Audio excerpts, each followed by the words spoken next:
itu nggak bisa diam. Energinya itu kayak unlimited.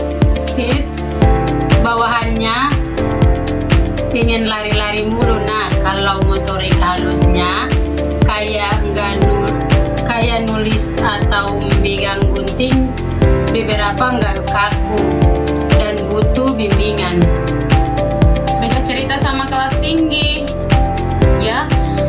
Nggak pas kita ngobrol sama anak kelas 5 secara fisik, mereka sudah masuk fase pra-remaja, pertumbuhan badannya cepat banget, terutama yang cewek-cewek. Ini kadang udah lebih tinggi dari gurunya.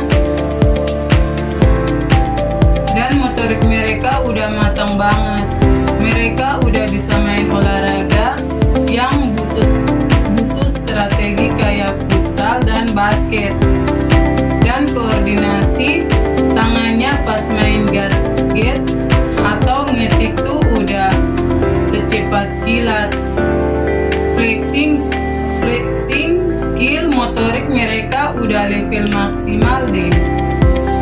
Nah, di sini kami masuk di pembahasan yang kedua, perkembangan kognitif dan bahasa eksperimen nyata. Nah, masuk ke bagian yang otak nih, alias kognitif. Kalian ketagihan Piaget, bawa-bawa teori biar puas kita dapat A. Anak itu ada di tahapan opsional konkret, artinya mereka bisa memikir logis, tapi harus ada barangnya atau contohnya nyata gitu. Ini valid sih. Pas kita wawancara kemarin, kita coba kasih pertanyaan logika matematika yang abstrak. Mereka nggak bingung. Tapi pas kita kasih media gambar atau benda di sekitar kelas, langsung mereka set paham. Tapi paling bikin tercengang itu perkembangan bahasa mereka nggak sih? Kosakata Gen Alpha anak SD sekarang tuh dapat pengaruh besar di TikTok sama YouTube.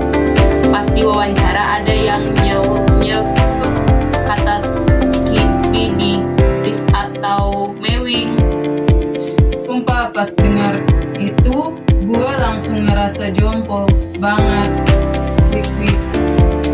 Tapi dari sisi psikologi ini nunjukin kalau lingkungan digital itu benar-benar ngebentuk cara mereka berkomunikasi secara instan. Nah, di sini kami masuk lagi di pembahasan yang ketiga, perkembangan sosial emosional drama sejak dini.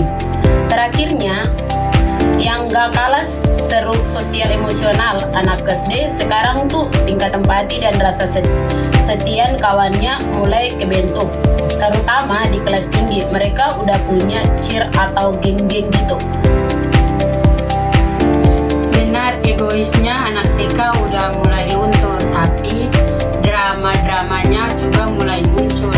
Wawancara sama guru BK kemarin, masalah anak kelas 5-6 itu biasanya seputar dijauhin teman, segeng atau cinta monyet yang bikin galau.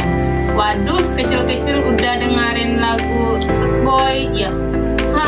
Tapi intinya usia SD ini pengakuan dari teman sebaya itu penting banget buat self-esteem atau rasa percaya diri mereka. Makanya peran guru sama orang tua tuh krusial banget buat ngeguide emosi mereka biar gak salah arah. Apalagi di era gempuran media sosial kayak sekarang. Nah, kesimpulan yang kami ambil dari materi ini, gak kerasa udah 7 menit kita menemani kalian. Kesimpulannya, memahami karakteristik anak SD itu seru banget. Setiap tahapan punya keunikan masing-masing dan tugas kita calon guru atau orang dewasa adalah mengarahkan mereka tanpa menghilangkan kebahagiaan masa kecil mereka. Mantap. Jadi buat teman-teman yang nonton, gimana nih? Apakah kalian dapat inisiatif baru dari obrolan kita hari ini? Yuk bantu kelompok kami dapat nilai UAS maksimal dengan cara sebanyak-banyaknya dan komen pendapat kalian di bawah. Guys, jangan lupa share ke grup WhatsApp kalian atau grup kelas kalian. Terima kasih udah dengerin kami dari kelompok 5. Pamit undur diri. See you. See you.